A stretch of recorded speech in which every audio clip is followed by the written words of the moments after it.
আগামী 13 নভেম্বর নির্ধারণ করেছে আদালত। রায়ের দিন সর্বোচ্চ শক্তি নিয়ে মাঠে থাকবে আওয়ামী লীগ ও দলটির সহযোগী সংগঠনের নেতাকর্মীরা।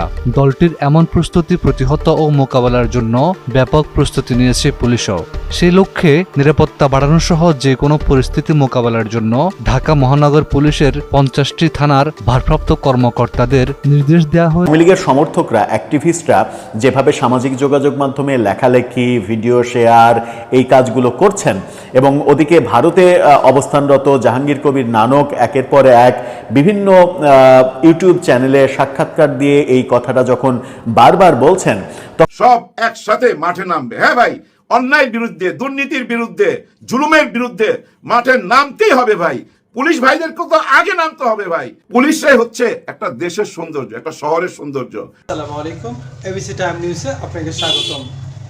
আর ইতিমধ্যেই আজকের ভিডিওর সারাংশ দেখে বুঝতে পেরেছেন বর্তমান যে পরিস্থিতি খুবই একটা ভয়ানক পরিস্থিতি। এই জুলাই অভ্যুত্থানে শেখ হাসিনাকে পলায়ন করতে বাধ্য করেছিল বাংলাদেশের জনগণ। সেই শেখ হাসিনাই কিন্তু 13 নভেম্বর নতুনভাবে ঢাকাতে লকডাউন দিয়েছে। কতটুকু বাস্তবতা বা কতটুকু শক্তিশালী লকডাউন হবে আপনি বলে মনে করতেছেন, কতটুকু জোরদার হবে এই হরতাল, অবশ্যই আমাদের কমেন্ট বক্সে জানাবেন। আর সেই সাথে ইতিমধ্যেই যারা আমাদের চ্যানেলটি সাবস্ক্রাইব করেছেন তাদেরকে অসংখ্য ধন্যবাদ। চলুন দেখে আসি আজকের ভিডিওর বিস্তারিত। যে ঘোষণা 13 তারিখ, সেই 13 তারিখকে কেন্দ্র করে পুলিশের মধ্যে বিশেষ সতর্কতা জারি করা হয়েছে। ইত্তেফাকের রিপোর্টটা দেখলেই আপনারা বুঝতে পারবেন। সেখানে বলা হচ্ছে 13 নভেম্বর ঘিরে সতর্ক অবস্থানে ডিএমপির 50 থানার পুলিশ। 50টি থানাকেই বিশেষ সতর্কতা বার্তা দেয়া হয়েছে।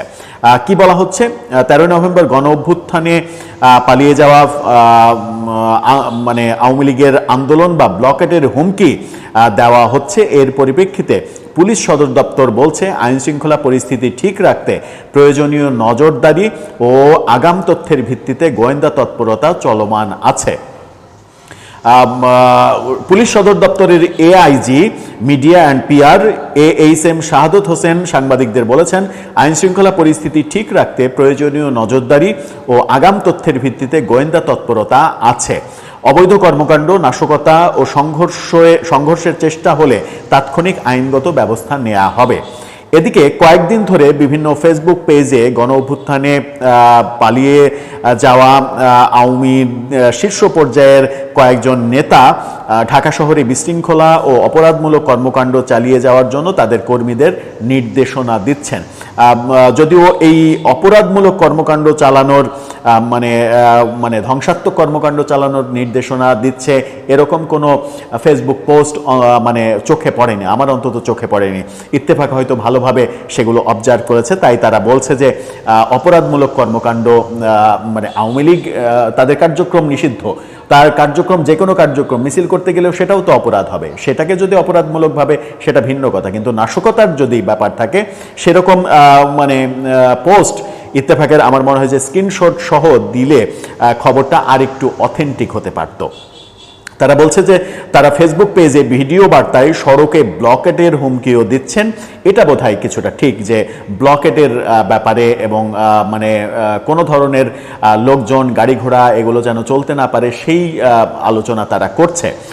ঢাকা মেট্রোপলিটন পুলিশের এক কর্মকর্তা বলেছেন, প্রতিদিনই যখন ঝটিকা মিছিল করার সময় ও প্রস্তুতির সময় ফ্যাসিবাদী লোকজনের গ্রেপ্তার করা হচ্ছে, পুলিশ সবসময় তৎপর আছে। যদিও নতুন করে কিছু কথাবার্তা ফেসবুক পেজে ছড়ানো হচ্ছে, সেই পেজগুলো গোয়েন্দা নজরদারিতে নেওয়া হয়েছে। অর্থাৎ গোয়েন্দারা আওয়ামী লীগের বিভিন্ন ফেসবুক পেজ, অ্যাক্টিভিস্টদের বিভিন্ন ধরনের অ্যাক্টিভিজম গোয়েন্দা নজরদারিতে রেখেছে। কিন্তু এখানে একটা তথ্য নেই, সেটা হচ্ছে যে গোয়েন্দাদের কাছে স্পেসিফিক কোনো তথ্য আছে কিনা যে এই নাশকতা হতে পারে, এই জায়গায় নাশকতা করার তাদের প্ল্যান রয়েছে, সেরকম কোনো তথ্য এখানে নেই। সেই পুলিশ কর্মকর্তা বলেছেন যে সব বিষয় নিয়ে আইন শৃঙ্খলা বাহিনী কাজ করছে। পুলিশের সব বিভাগ থেকেই বিশেষ অভিযান সবসময় চলমান থাকে। এই অভিযানের লোকজন সবসময় তৎপর থাকে, সবসময় চলমান থাকে, তৎপর থাকে, তাহলে তো সেটা রেগুলার ওয়ার্ক হয়ে গেল।